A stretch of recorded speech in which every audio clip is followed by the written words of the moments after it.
جموجۆڵی شەقامەکان ئاساین و بازاڕ و دوکانەکان کراون.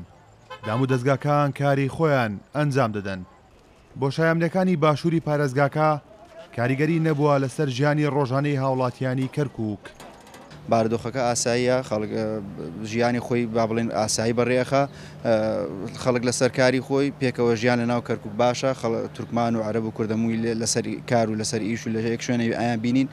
بە شێوەی گشتی وەزع کەرکووک باشە، بەو شێوە نییە کە هەندێک ئەلان باسیەکە مەوزوعەکە زیاتر با بڵێن گەورە کراوە تەسقیم کراوە و ئامانجیش لێی چۆڵکردنی شاری کەرکووکە.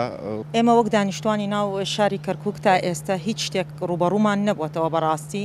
ئەمانەی وا ڕووەدا هەمووی دیعایی کەناڵەکانەوە هەمووی دیعایی هەندێک چاوشکەکاری خەڵکیشا دەرەوەی کەرکووکە کە ئەیانەوێت دڵڕاوکەی بکەنە ناو خەڵکی شاری کەرکووکەوە بەداخەوە ئێمە هیچ کاتێ ئامادە نین شارەکەی خۆمان بەجێ بێڵین. ڕاستە هەنێ حرکاتی داعش و شتی وا ئەبێ لای دەور و پشتی حاویجە و لای داق و قۆم شتانە بەسەوە ئەوەی نەگەیاندووە کە ئێمەی کەرکووکی ماڵ و حاڵی خۆمان جێ بێڵین و بچینە دەرەوەی کەرکووک. من هیوادارم ئەوەی ڕۆژتوشە بێتەوە چونکە هیچ شتێ ڕووی نەداوە، هیچ شتێکی نامە لەم شارە ڕووی نەداوە و تەنها پروپاگەندی ئەمە ئەکرێت بۆ ناحەزانی خەڵکی کەرکووکن.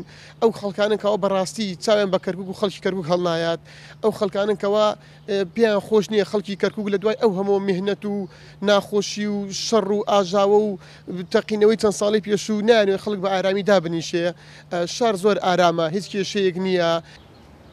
بەرپرسانی ئەمنی دڵنیاییتەوە بە هاوڵاتیانی کەرکووک دەدەن و جەخت لە پارێزراوی دۆخی ئەمنی شارەکە دەکەنەوە. والوضع في كركوك تحت السيطرة والوضع مستقر. بارودۆخی کەرکووک لە ژێر کۆنتترۆلدایە و ناو شاریش ئارامە. خەڵکی کەرکووک دڵنیا دەکەینەوە هێزە ئەمنیەکان لەو پەڕی ئامادەباشیدان بۆ هەر ڕوبەڕوونەوەیەک. ڕێگا بە هیچ کەس وولایەنێک نادەین بیەوێت ڕەوشی ئەمنی شاری کەرکووک تێک بدات. ناو شاری کەرکووک پارێزراوە 100%. ینی نەداعش ئەو هێزە گەورەی هەیە نە ئەو پڕچەکەیە بتوانێت هێرش بک بۆ ناو شاری کەرکووک و ئەو هێزە ئەمنیانی ناو شاری کەرکووکان خۆتان نبینین بە شەو ڕۆژ بوونیان هەیە ئەسوڵێنەوە بە ناو گەڕەکەکانە بەسەر ڕێگەوبانەکانە ڕێگا سەرچەکانە ینی وای کردووە ئەو بڵاوبوونەوە چڕێی هێزە ئەمنیەکانی ناو شاری کەرکووک تیرۆریستان نتوان ئامانجی خۆیان پێکن.